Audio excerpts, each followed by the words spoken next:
We'd like to introduce the opener of today's meeting, Club Chair Bob Steele.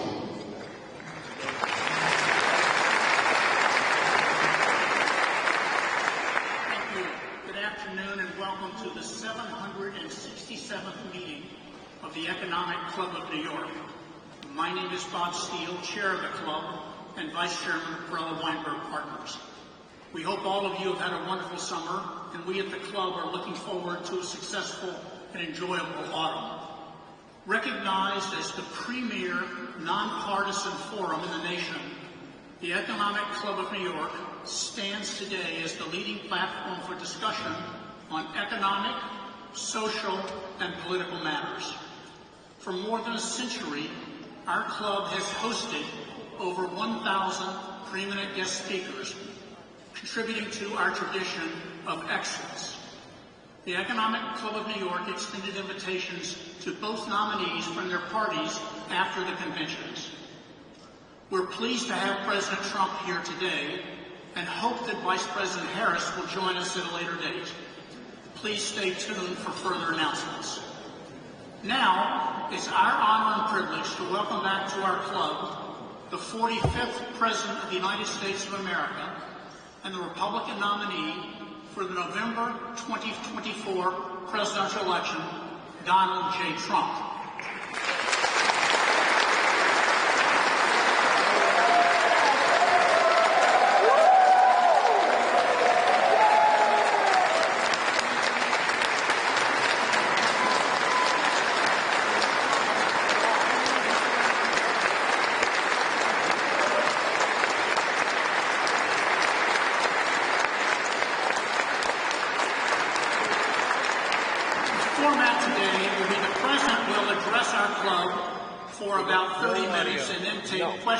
Four questions from club members.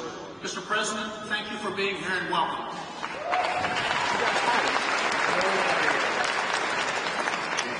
Well, thank you very much. They actually told me you could speak for an hour and a half. So 30 minutes. He didn't like the way I looked, I guess. But we do have a lot to say, and I want to thank you, Bob. I also want to thank friends and respected business leaders for welcoming me back to the storied New York Economic Club. Storied indeed. A very special thanks to Barbara Van Allen. Barbara, thank you very much. And former Director of the National Economic Council, Larry Kudlow. What a job. What a job. Former Chair of the Council of Economic Advisors, Kevin Hassett. Ambassador Robert Lighthizer, terrific person. Former Secretary Wilbur Ross. Former Treasury Secretary Steve Mnuchin. Former SEC Chairman Jay Clayton. Ambassador Woody Johnson. Senior Advisor Stephen Miller, my friends and respected business leaders all, John Paulson, Jamie Dimon, Steve Witkoff, Steve Schwarzman, Scott Bessent, Jeff Sprecher, Richard Kurtz, former head of the World Bank, David Malpass, and the two co-chairs of my presidential transition team that are being inundated with phone calls and requests, Linda McMahon and Howard Lutnick. Thank you. As we gather today, we have an economic disaster on our hands. We have an economy in crisis, a failing nation, a nation in serious decline, under the radical policies of my former opponent, Joe Biden, and my new opponent, Kamala Harris. 1.3 million workers have become unemployed in the past 12 months. I don't know if anybody knows that. The typical American family has lost over $28,000 due to rampant and record-setting inflation. Credit card debt has reached the highest in history, with more than 1 in 3 Americans reporting they have maxed out their credit cards. They've maxed out. Families now need to earn an estimated $110,000 a year to afford a typical home, meaning 65% of households are locked out of buying just an ordinary house. Gasoline prices, grocery prices, electricity prices, mortgage rates, and virtually everything else are up 30 to 100% since I left office. 8.4 million Americans are now working second jobs, the highest in more than 30 years. The real wages of African American workers are down by over 6% in a short period of time. The real incomes from Hispanic men are down 6.6% or $3,600 per year, and on top of that, African Americans and Hispanic American jobs are under massive threat from the invasion taking place at our border. They're taking the jobs of Hispanic Americans, African Americans, and nobody talks about it. But I won't let it happen. Yet after presiding over the border, the worst in history for any country, there's never been a border like this. 21 million people, we project. This total economic catastrophe, the border czar, Kamala Harris, has now been slotted in by the Democrats to be reelected. She wants 4 more years to enforce a radical left agenda that poses a fundamental threat to the prosperity of every American family and America itself. And we're talking about America itself. She wants to defund the police, have totally open borders, ban fracking in Pennsylvania and everywhere else, take away your private health insurance, and perhaps most pertinent to the very brilliant people in this room, raise your business and corporate taxes, and unbelievably, she will seek a tax on unrealized capital gains. Most people don't even know what that means. What does it mean? She has been after all of this for years, and as everyone knows, she is a Marxist who destroyed almost single-handedly San Francisco, and when she was the AG, California itself, not the same place. People are leaving, they're fleeing, like they are in New York. She'll seek out and she will try and get those things if she's elected, and she may very well succeed in getting them. She recently said her values have not changed, and these have really been her values for her entire career. Her values haven't changed. That's what she wants. So she told the truth.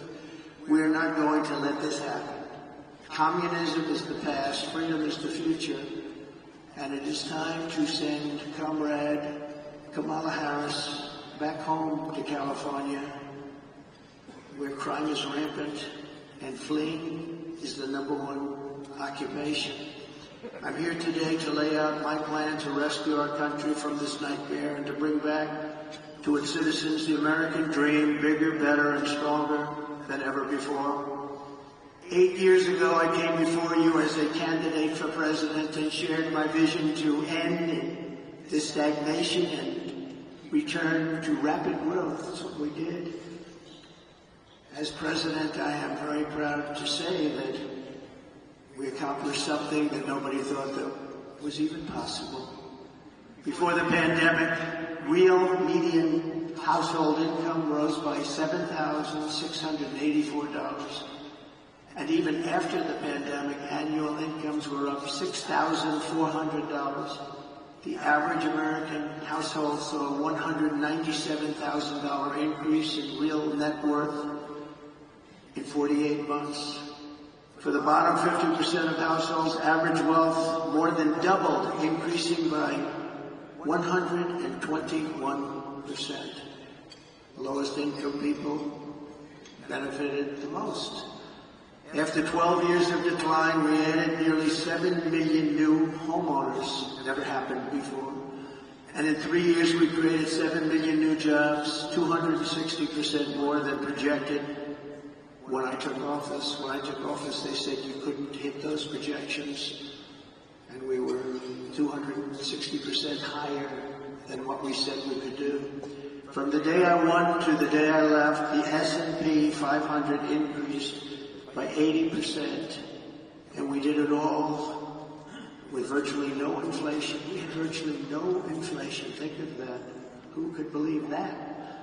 I delivered the largest tax cuts and reform in American history by far, slashing rates for working families and cutting the business tax from the highest in the world. We had the highest in the world, 35%, and actually when you add local and state numbers that were getting close to 50, but much, much higher. Nobody's ever seen. We brought it all the way down to 21%, which everybody said was impossible to do. And I heard it from everyone. They said, you'll never be able to do that. And I got it down to 21%. I cut a record number of job-killing regulations. In 4 years, we cut more regulation than any president in the history of our country by far.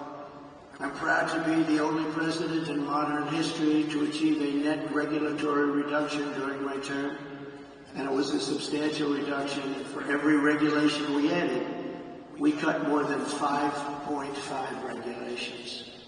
We unleashed American energy, and within 3 years we had increased domestic oil production by 47%, and we were just getting started. The price of gasoline was $1.87 a gallon. Doesn't that sound good right now? We negotiated and renegotiated more than 50 trade agreements with other countries that were taking advantage of us, as they all do, to protect the American worker and to open foreign markets, and we did a great job. I ended NAFTA, the worst trade deal ever made in the history of our country, and replaced it with the USMCA, perhaps the best trade deal ever made in history. That's Mexico and Canada. I stood up to China like no one else before me. No one came even close.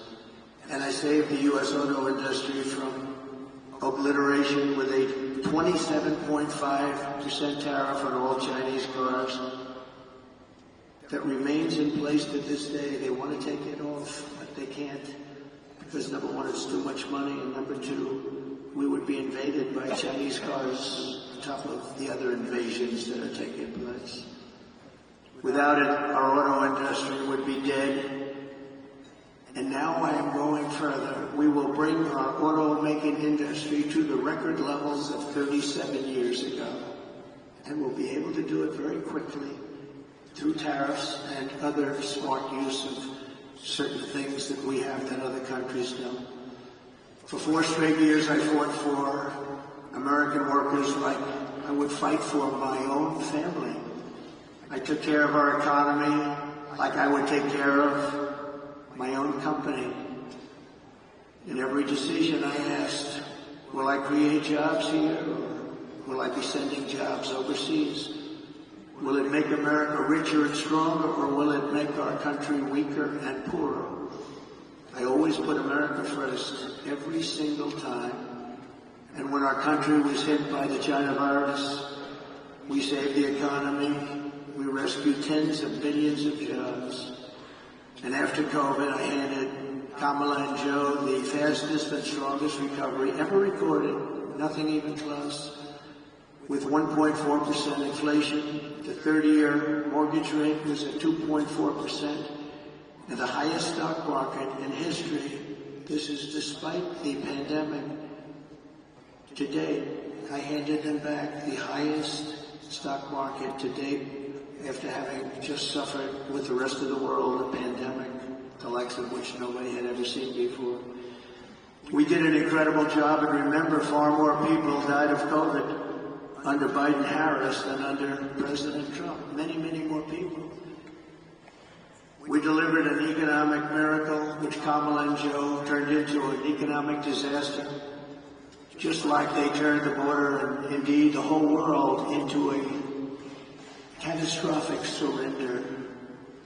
Starting on day one, Kamala launched a war on American energy and orchestrated a nation-wrecking border invasion with illegal aliens pouring in from countries all over the world. They came in from countries that nobody ever heard the name of that country. Those countries, from their prisons and jails, there is a difference, from mental institutions and insane asylums, as well as record numbers of terrorists, human traffickers, and sex traffickers. Numbers that we've never seen before taking place over the last 3.5 years. Then Kamala cast the deciding votes on trillions of dollars in wasteful spending, which together with their terrible energy policies gave us the worst inflation perhaps in the history of our country. Nearly 2/3 of the jobs created under the Harris-Biden administration were bounce-back jobs. Bounce-back. They were bounce-back jobs that I handed them from before the pandemic. This happens with pandemics. You get bounce-back jobs. Pandemic comes and it goes, and those people go back to their jobs. And just last week, Joe Biden admitted that on social media. I don't know if he knew what he admitted, but that's what it said. I wonder who drew it. Perhaps that person is no longer employed by the Democrats. But right now, it's even worse than that. Under Kamala Harris's policies, 3 million workers are now missing from the job force compared to 23 million workers. It's a lot. Over 500,000 fewer people have full-time jobs today than just 1 year ago. 100% of the net job creation in the past year has gone to illegal migrants. Think of that. 100% of the jobs created under this administration has gone to illegal migrants that came into our country. Joe Biden and Kamala Harris formed the worst presidency and vice presidency by far in the history of our country. This election will decide whether we reward Kamala Harris with re-election and 4 more years of crime, economic calamity, and international humiliation, or whether we change that direction and once again build the greatest economy in the history of the world, which we had during the Trump administration. Kamala Harris is the first major party nominee in American history who fundamentally rejects freedom and embraces Marxism, communism, and fascism. You're learning about this, you'll find out nobody knew who she was. Just a few months ago, they didn't know who she was. She is promising communist price controls, wealth confiscation, energy annihilation, reparations, the largest tax increase ever imposed, and mass amnesty and citizenship for tens of millions of migrants who will consume trillions of dollars in federal benefits and destroy Social Security and Medicare. They will be destroyed. They're already putting them into your Social Security, Medicare rolls. I am promising low taxes, low regulations, low energy costs, low interest rates, secure borders, low crime, and surging incomes for citizens of every race, religion, color, and creed. My plan will rapidly defeat inflation, quickly bring down prices, and reignite explosive economic growth. Kamala Harris will take more money out of American pockets. My plan will leave the typical family with many thousands of dollars more than they have right now. First, I will end Kamala Harris's anti-energy crusade and implement a policy of energy abundance, energy independence, and even energy dominance. We have more liquid gold under our feet than any other country, including Russia and Saudi Arabia. We'll be using it. My plan will cut energy prices in half, or more than that, within 12 months of taking office. It will be an economic revival of our country like no one has ever seen before. Energy was what caused our problem initially. Energy is going to bring us back. That means we're going down and getting gasoline below $2 a gallon, bring down the price of everything from electricity rates to groceries, airfares, and housing costs. That's why OPEC and the Arab nations, we're very honored to have some of my friends here with us today from that part of the world. But they're working very hard, despite being here, that I not be your president. They don't like me. Meanwhile, Kamala Harris can't bring down the price of anything because her energy policies are driving up the cost of everything. Everything is up, way up. Starting on day one, Harris and Biden opened up the Russian pipeline called Nord Stream 2, which nobody had ever heard of until I got involved and said, what about Nord Stream 2? And nobody knew what I was talking about. Largest pipeline in the world, Russian pipeline. But I had it closed. It was shut down. Putin was not happy. He shut it down. They came along and the Keystone XL pipeline was shut down by them. So they shut down the Keystone and they immediately gave Russia the right to start rebuilding the Nord Stream 2, the biggest pipeline you've ever seen. We re-entered the horribly unfair to the United States through them when they came back. Paris Climate Accord, so unfair to us. We pay trillions of dollars. Other countries pay nothing. As soon as he came back, he went back into it. I got us out of it and reduced the area of the federal lands available for drilling by 80%. Did that. If I was president, oil production today would be 4 times higher than it is right now. Would have been 4 times higher. Right now we'd be doing 4 times as much. And remember, we had ANWR, perhaps the largest drilling site in the world in Alaska, which everybody wanted to get approved, but they weren't able to do it. Ronald Reagan fought so hard to get ANWR, he couldn't do it. And it was easier in those days than it is today with all of the environmental concerns. But they came in their first few days in office, they terminated ANWR, amazingly. Biggest drilling site, we think, in the world, bigger than Saudi Arabia, bigger than Texas. We got it, and they terminated it. Under the EPA's so-called power plant rule, more than 50 power plants have been shut down since she took office, and virtually all coal-fired power plants will be shuttered in the next couple of years, setting the stage for a catastrophic energy shortfall, which we already have, that will make inflation far worse than it has ever been.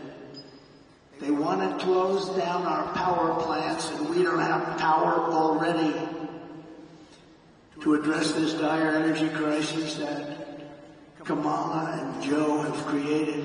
I will immediately issue a national emergency declaration to achieve massive increase in domestic energy supply. What you're going to need, electricity is desperately needed for AI.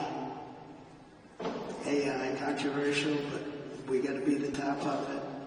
And we would need, hard to believe, twice the electricity that we currently have right now for everything in order to be dominant. And China is already building massive electricity producing plants. We haven't even thought about it. We will think about it, and I'll get it done on an emergency basis, so we'll be the leader in AI and every other form of technology. With these sweeping authorities, we will blast through every bureaucratic hurdle to issue rapid approvals for new drilling, new pipelines, new refineries, new power plants, new electric plants, and reactors of all types. Prices will fall immediately in anticipation of this tremendous supply that we can create rather quickly. and will be the leader instead of the laggard. Second, to further defeat inflation, my plan will terminate the Green New Deal, which I call the Green New Scam. Greatest scam in history, probably. A $10 trillion scam that we waste. We throw it like throwing money right out the window. It actually sets us back as opposed to moves us forward. And rescind all unspent funds under the misnamed Inflation Reduction Act, which the Democrats agreed after it was approved that it wasn't for that purpose, it was for other purposes like giveaways. Kamala spent $7.5 billion to build 8 charging stations. Think of a charging station like a fuel pump with electricity coming out of it. 8 charging stations in the Midwest for electric vehicles cost billions and billions of dollars. 7.5 billion, they think, but the costs are still going, and 3 of them don't work, never will, probably. Other than that, it's worked out quite well. I will end the electric vehicle mandate, stop the appalling waste, and save taxpayers an estimated $1 trillion. Third, I will launch a historic campaign to liberate our economy from crippling regulation. My first term, I pledged to cut 2 old regulations for every 1 new regulation, and we did much better than that, as I said. Yet over the past 4 years, Kamala has added $6,300 a year in regulatory costs onto the backs of the typical American family. Think of that. To stop this onslaught and lower prices, I'm pledging today that in my second term, we will eliminate a minimum of 10 old regulations for every 1 new regulation. We'll be able to do that quite easily, actually. And instead of attacking industries of the future, we will embrace them, including making America the world capital for crypto and Bitcoin.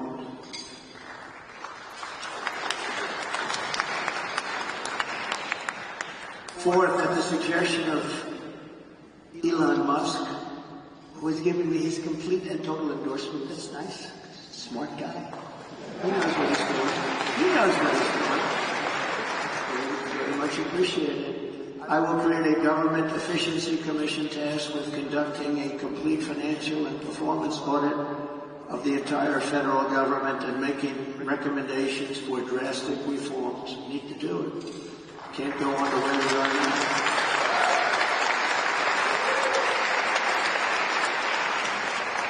And Elon, because he's not very busy, has agreed to head that task force. Be interesting. If he has the time, that'd be a good one to do it. But he's agreed to do it. In 2022, fraud and improper payments alone cost taxpayers an estimated hundreds of billions of dollars. As the first order of business, this commission will develop an action plan to totally eliminate fraud and improper payments within 6 months.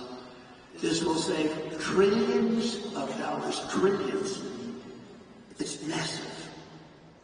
For the same service that you have right now, trillions of dollars is wasted and gone, and nobody knows where and what. Further taming inflation and bringing prices way down. The 5th pillar of my plan is to make the Trump tax cuts permanent.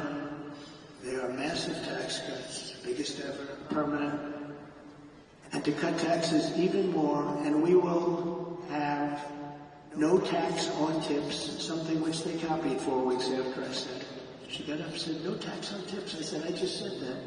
She is actually copying a lot of my plan. In fact, we're going to send her a magazine sometime in the next week.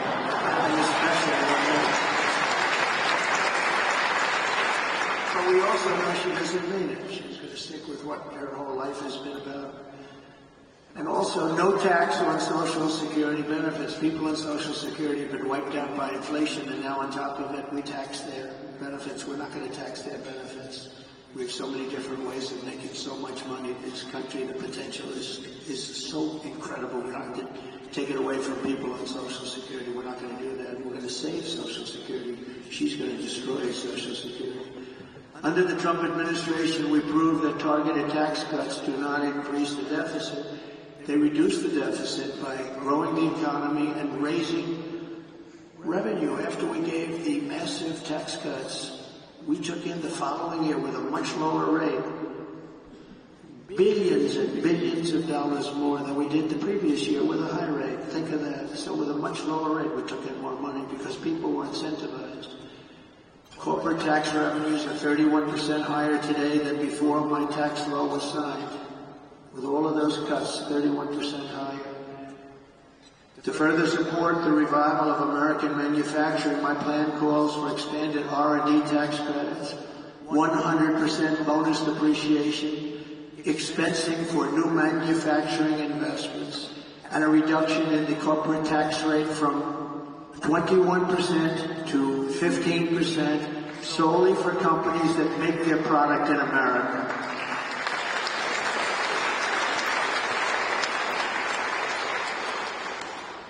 You have to make your product in America.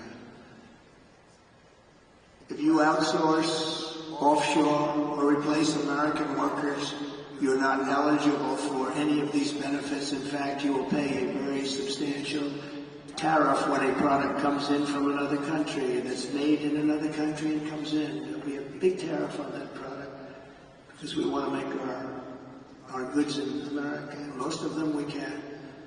My message is simple. Make your product here in America and only in America. We are not going to be taken advantage of anymore, just as we made great inroads and progress 4 years ago. We made tremendous inroads on this subject. We're not going to watch our wealth and jobs get ripped away from us and sent to foreign countries, which is what's been happening for many, many decades with us. China was built on doing exactly what we're going to be doing, and what I started doing 4 years ago. What we're putting forward is the most pro-American manufacturing and jobs policy in modern history for any country. This plan will bring jobs and growth into our country at levels never seen before. Every business on earth will flock to America from Europe, Asia, the Middle East, and all over the world. By contrast, Comrade Kamala Harris wants to sacrifice our wealth, kill the economy, and drive jobs overseas to punish businesses more. Businesses will leave. They'll leave America. They're international companies.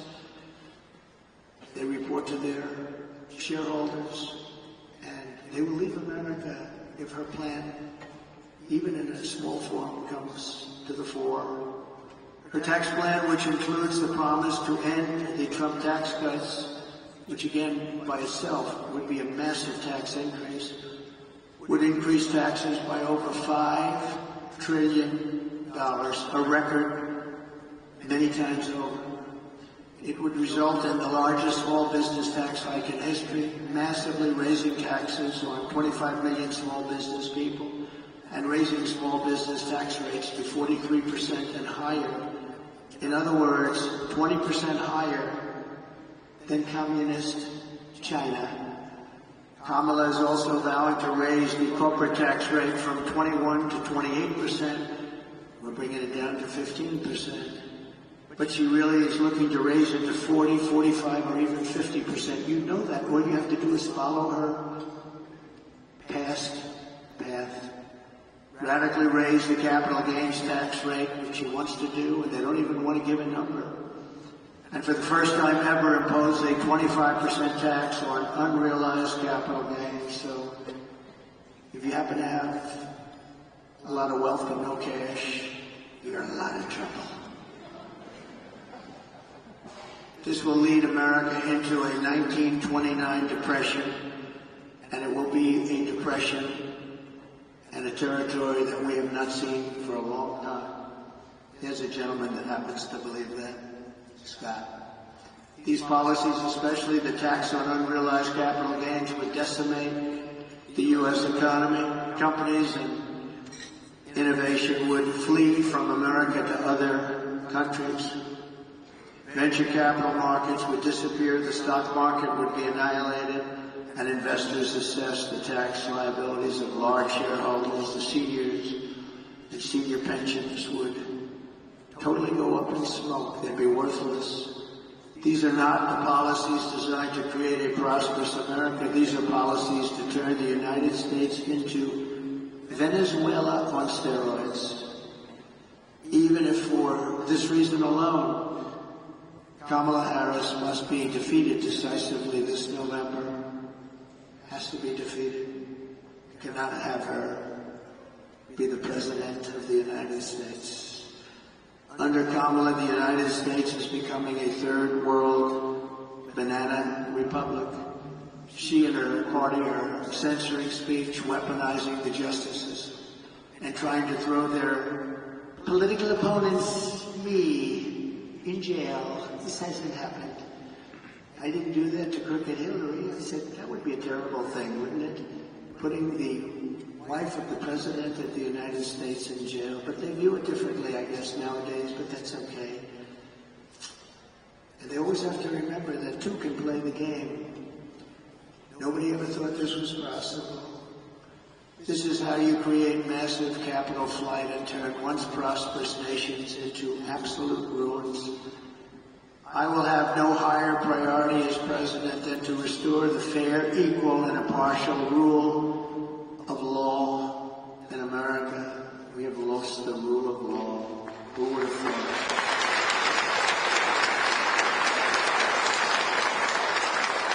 Number 6, under my leadership, America will encourage domestic production instead of punishing it.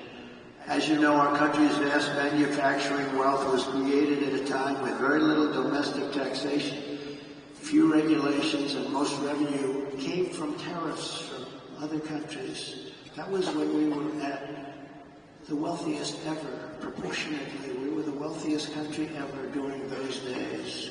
That was before income tax came along. Now we foolishly do the opposite. We impose lower tariffs and no tariffs on foreign producers. We have the lowest tariffs of any nation in the world. And we relentlessly punish our own companies for doing business in America. You do business in America, you're punished tremendously. I have many, many companies come to me, sir, I can't compete. They're sending kitchen cabinets, washers and dryers, everything. I can tell you, every motorcycles. They're sending them here, sir. We can't compete. And I made it so they could compete and thrive. Every one of those people, we should get them up and talk to you one day, because every one of those people comes up to me, and every time I see them, they hug me, they kiss me, they love me, because I saved their businesses. I intend to reverse this model and once again turn America into the manufacturing superpower of the world. We can do that just with being intelligent. The key to this effort will be a pro-American trade policy that uses tariffs to encourage production here and bring trillions and trillions of dollars back home. And you know what? We deserve it. We've been helping other countries get rich at our expense. For the last 50 years, we've been pouring our money into other countries, getting nothing for it. We protect them militarily. We do so much for them. We get nothing. My plan is that if you open your factory in Wisconsin, Pennsylvania, Michigan, Minnesota, anywhere else in our country, you don't pay a tariff tax. You don't pay a tax. You make the product here. But if you move your production outside of the United States and send it back here, which people are doing now, and I stopped it. I stopped it cold. But they've changed that already. Then you have to pay a very substantial tariff to get your product back into the country. The result will be that everybody in the world will want to be here and they want to produce here. They're going to want to produce their product in America. It's going to say made in the USA. We will be able to build ships again. We will be able to build planes again. We will be able to build our military again from within, all from within. We will create the biggest, greatest, and strongest middle class in the history of our country. We will have tens of millions of high-paying jobs in manufacturing, transportation, defense, as well as all of the sales and support of export jobs. Our auto industry will be the biggest beneficiary. In short, it will be a national economic renaissance just by using our heads, by being smart, by not letting other countries take advantage of us. They've been doing it for so long. It's so sad to see. And I know them all, and they laugh at us behind our back. They can't believe how stupid our leadership has been for so many years. We will ensure that the United States has a giant steel industry, an aluminum industry, a manufacturing base, and a defense base. We want an industrial base that can take care of our defense needs 100%. And you can call it what you want. Some might say it's economic nationalism. I call it common sense. I call it America first. This is the policy that built this country, and this is the policy that will save our country. In the words of a great but highly underrated president, William McKinley, highly underrated, the protective tariff policy of the Republicans has been made and made the lives of our countrymen sweeter and brighter. It's the best for our citizenship and our civilization, and it opens up a higher and better destiny for our people. We have to take care of our own nation and our industries first. In other words, take care of our country first. This is when we had our greatest wealth. He was assassinated. He left his group of people that followed him. Teddy Roosevelt became a great president, spending the money that was made by McKinley. So McKinley got a bad deal on that one. He built tremendous wealth. They had the Tariff Act of 1887, and they had a committee that studied what are we going to do. They had a big problem, a problem like I hope to have with this country someday. So much money was coming in from foreign countries that they didn't know how to spend it. They had no idea. So they set up a committee. We'll set one up with the people in this room. How do we distribute the wealth that we have? And Roosevelt built dams and built railroads and did national parks. But he did it with the money that was made with tariffs from McKinley. So you have to remember that. Very highly underrated, very underrated president. Let's give them both credit.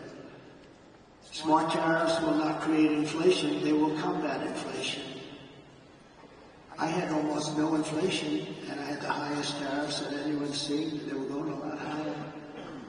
Foreign nations will pay us hundreds of billions of dollars, reducing the deficit and driving inflation down. It will largely reduce our deficit. In my first term, we imposed historic tariffs with no effect on consumer prices or inflation. The anti-tariff people, many of them, I believe, honestly work for these other countries in some form, give tremendous amounts of lobbying money and other money because it doesn't make sense what they say.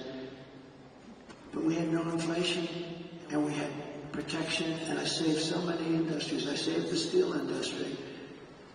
But Biden and Harris are letting it go. They're letting it go. It's so easy to keep. A combination of fair trade, tax cuts, regulatory cuts, and energy abundance will allow us to produce more goods better and cheaper right here in the USA than we've ever done before. And foreign nations will respect us again. I got along great with foreign nations, and I taxed the hell out of them. And they liked me. Maybe they respected me. And Viktor Orban, a very strong man, he's the Prime Minister of Hungary. He said the only thing missing from the world right now is President Trump. He kept the world safe because everybody was afraid of him. I don't like that term, but that's the term he used. I would like to say respected him and respected our country, but he didn't say that. He said everybody was afraid of him. He said China was afraid, Russia was afraid, they were all afraid. Kim Jong-un, I got along great with him. And I try to explain to the fake news media that getting along with people in foreign countries is a good thing, not a bad thing. It's a very good thing. It's a smart thing. We will require all essential materials for our national security to be produced here in the United States, creating millions and millions of new manufacturing jobs. You know, when we built the F-35, we have the wings built in one country. We have the tail, rudders, built in another country. We have the seats built in another country. We have the electronics built in 7 different countries. What the hell would we do if there's a war? And we'll end up fighting half of those countries, and we don't want to have a war, because right now we're closer to World War III than we've ever been in our lives. With Russia, Ukraine, which would have never happened if I was president. With October 7th in Israel, the whole Middle East is blowing up. Would have never happened. That would have never happened. Respectfully, Iran was broke. They had no money for Hamas. They had no money for Hezbollah. It wouldn't have happened. There would be peace in the Middle East, and Iran would be a big beneficiary of that peace. It'd be good. But all of these things that happened, and inflation would have never happened, and Afghanistan would have never happened. The worst withdrawal in history. I believe the most embarrassing moment in the history of our country. In fact, that's what caused President Putin to go into Ukraine when he looked at how incompetently that was handled. He looked at it and he said, man, they're incompetent. That was the most embarrassing day in the history of the United States of America. Airplanes taking off with many people sitting on the wings of the plane, at the side of the plane, at the wing, and you see them dropping off the planes at 3,000 feet. They thought it was their trip to freedom. There's never been anything like that, and I think there's no greater embarrassment. By the way, we lost 13 incredible soldiers. Got to know the families very well. Spent a lot of time with them 4 days ago in Arlington Cemetery. 3 years ago, they were celebrating 3 years, honoring their children. And yeah, that's right, they call them their children. They still call them, they always will call them their children. They're gone. And many of those people there, children, never left from there. They should have left from Bagram, the big air base. But many of those people that were so badly hurt, they don't talk about them. No legs, no arms, obliteration of their face, their entire body, and nobody mentions that. We left Americans behind, large numbers. We left $85 billion worth of equipment behind. Because we took our military out first. A child would know you don't. You take your military out last. And just remember one final point on that, because it's a little bit different from our subject, but not really. Because it's all about our country and common sense. But for 18 months, I spoke to the leader of the Taliban. The press was very upset that I spoke to him. His name is Abdul. I said, Abdul, don't do this, Abdul. Don't do this. But why? He said, do you send me a picture of my home? I said, Abdul, you're going to have to figure that one out for yourself. But don't do this, Abdul, because it's going to end badly for you. And for 18 months, we didn't have one soldier shot at or killed in Afghanistan. And then we took our soldiers out. We had a very, very disgraceful election. And this group came in, and they didn't know what the hell they were doing, and they still don't. They've gotten worse. You know, with experience, you're supposed to get better. They got worse. They're worse now than they ever were. And we're going to turn our country around. We're going to become a major producer of rare earth minerals. We're going to create jobs, making it really, and us truly self-reliant. Remember the rare earth, where we have to go to China. We have sites that are tied up with more than anybody else has, and they're environmentally protected. We have sites that are phenomenal, everything you want in terms of rare earth, and we can't use them because of environmental protection. We're going to end that very quickly as soon as I get to office. We will make housing much more affordable. As inflation is tamed, interest rates will dramatically fall. They'll be down Very, very low. We'll get them down. We had them down to 2.4% and even lower than that for a period of time. Reducing mortgage rates is a big factor. We're going to get them back down to, we think, 3%, maybe even lower than that, saving the average home buyer thousands of dollars per year. They can now go out. Young people will be able to buy a home again and be a part of the American dream. We will eliminate regulations that drive up housing costs with the goal of cutting the cost of a new home in half. We think we can do that. The regulations alone cost 30%. Regulation costs 30% of a new home. And we will open up portions of federal land for large-scale housing construction. These zones will be ultra-low tax and ultra-low regulation. One of the great, really small business job creation programs. It will be, of all time, we're going to open up our country to building homes inexpensively so young people and other people can buy homes. You can't buy them anymore. Millions of Americans will take part in setting these safe and beautiful communities, reviving the frontier spirit, and really, as I said, reviving the American dream. It's about the American dream. It's all about the American dream. We don't talk about American dream with these people in office. They don't want to talk about the American dream because they're the exact opposite. They're the exact opposite. We also cannot ignore the impact that the flood of 21 million illegal aliens has had on driving up housing costs. That's why my plan will ban mortgages for illegal aliens in California. They're passing a law where they're going to give illegal aliens money to buy a house. But our soldiers, our veterans that are laying on the streets, they can't have them. You have soldiers right now laying on the streets of different cities, all Democrat-run. They're laying on the streets in front of hotels, in some cases luxury hotels, and you have illegal immigrants coming in and living in those hotels and laughing at our soldiers as they walk by into a luxury lobby.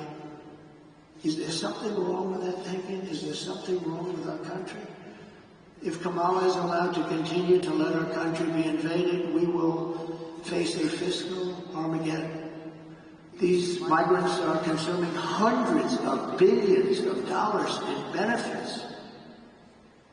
You saw in Colorado this week a group from Venezuela, rough ones.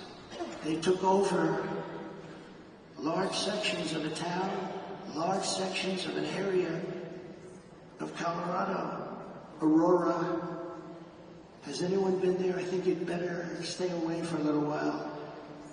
They had AK-47s, the ultimate guns, AK-47s. They can blow lots of people away real fast.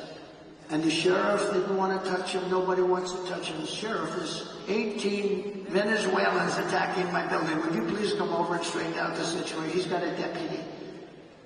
You know what they say? Well, no thanks, let's call in the military. They're taking over. And I said this 4 years ago when I realized they wanted open borders.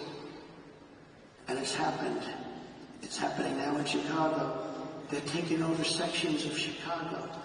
What's happening in New York, in Los Angeles, and many other cities is not even describable. They're tough. They're tough and they're smart and they're vicious. Don't forget, they come from the prisons, and they're the bad criminals on the streets. Caracas, Venezuela, has almost no crime. Next year, I'm going to suggest that the Economic Club hold its meeting in Caracas because we'll be safer than we are in our country if they win. We'll be far safer. But crime in Venezuela is down 72% because they've taken all of their criminals off the streets. Not all of them. They still have some left, but they're coming in rapidly by bus and by plane.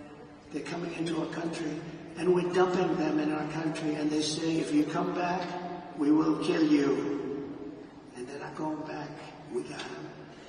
But they're going back if I'm president, I guarantee you that. They're going back fast. And now Kamala wants to give them food stamps, housing assistance, welfare, Medicaid, Medicare, Social Security, and destroy all of those programs. You will destroy those programs. That is why I will ask Congress to pass legislation barring all taxpayer-funded benefits to illegal aliens. And by the way, when you do that, they won't come. They're coming now because they realize they've never seen wealth like this. They're getting things that they could never get. They're coming for that reason. If you stop that, you'll be dropping the flow by 80%. I think even more than that. They're coming because they're taking care of it. Let's put them in a luxury. Let's put them in the Waldorf Astoria. That's a nice place. I will stop the invasion and send criminal illegal aliens back home. And when we do all of this, we will be so successful. We'll create America's own sovereign wealth fund to invest in great national endeavors for the benefit of all of the American people. Why don't we have a wealth fund? Other countries have wealth funds. We have nothing. We have nothing. We're going to have a sovereign wealth fund, or we can name it something different. I'll talk about it with Mr. Paulson, who's in the audience, and a lot of other friends of mine. And we'll name it something that's appropriate. Perhaps sovereign wealth fund wouldn't be appropriate, but it's going to be the same thing. We'll put tremendous amounts of money through all this money that will be taken in through tariffs and other intelligent things. And we'll have the greatest sovereign wealth fund of them all, and we should have. And that will be used to do things that will be great for our country, including to invest, and wisely invest, and build it up bigger and stronger and better than any place on earth. We will build extraordinary national development projects, everything from highways to airports to transportation infrastructure, all of the future. We'll be able to invest in state-of-the-art manufacturing hubs, advanced defense capabilities, cutting-edge medical research, and help save billions of dollars in preventing disease in the first place. And I'm very honored to have been endorsed last week by Robert F. Kennedy Jr. That was a great endorsement, and he's very much into helping people. He's very much into helping people. I've known him a long time. That was a great thing when he did that. It was not easy for a Kennedy to be endorsing a Republican. That was not easy. But these are not Democrats. These are radical left lunatics, and you can't let them run your country. We will invest in new and modern agricultural techniques so we can have safe, healthy, high-quality foods for our families. That's where Bobby is so interested, foods. He says we're putting a lot of bad foods in our body. You look at other countries which do far less, and they're actually much healthier than we are. This wealth fund will return a gigantic profit which will help pay down national debt. We're going to work on national debt very strongly, by the way. We're going to have so much money coming in. We're going to work on national debt. We're at close to $36 trillion right now. We're going to work on getting it down. And it is many of the people in this room who will be helping to advise and recommend investments for this fund. This is how we will end the era of inflation, mayhem, and misery under Kamala Harris, the worst vice president in the history of our country, and unleash a new era of safety, prosperity, and success for our workers, our families, and our businesses. And I've done it before. We did a great job, and now we really know our job well. I know the smartest, the best people. We have the best people. We have people that, many in this room, they know exactly what we want to do. You know, it's interesting having experience because I won an election. I went to Washington. I was only in Washington 17 times. I never stayed over. That's according to the fake news, but I think they're right. But I got to know Washington well. And I know the smart ones and the dumb ones. I know the ones that can help make us great and the ones that can only take us into bad territory. I got to know a lot of people, probably as many as anybody at that level. And we have incredible talent, and we're going to be using that talent. We have some incredible talent, much of it sitting up here and sitting down here. They did a great job on trade. Bob Lighthizer, so many other people did such a great job. We rebuilt our military. We've rebuilt our entire military. Did a great job. We have great generals, not the television generals, not the generals that took us out of Afghanistan in 24 hours and left that horrible situation, but we have great generals. We defeated ISIS. It was supposed to take 5 years. It took me 4 weeks. 4 weeks. Our generals did a great job. We have great people in our military, and our military is not woke. Believe me, you couldn't get these guys to be woke. Some of the guys on top are woke, but those aren't the ones that are great. So we're going to do things that we didn't do even the first time. We had a great presidency. There was an article written the other day that the Trump presidency was a great presidency. With victory on November 5th, which will go down as the most important day in the history of our country, inflation will be gone, our energy will be unleashed, our economy will be set free, our sovereignty will be restored, our citizens will thrive, growth will come roaring back, and America's future will be brighter than ever before. So I want to thank you all. This has been a lovely experience. It was years ago that I was here, talked about what we were going to do, and we did just about everything we said. And if you'd like, we'll take a few questions.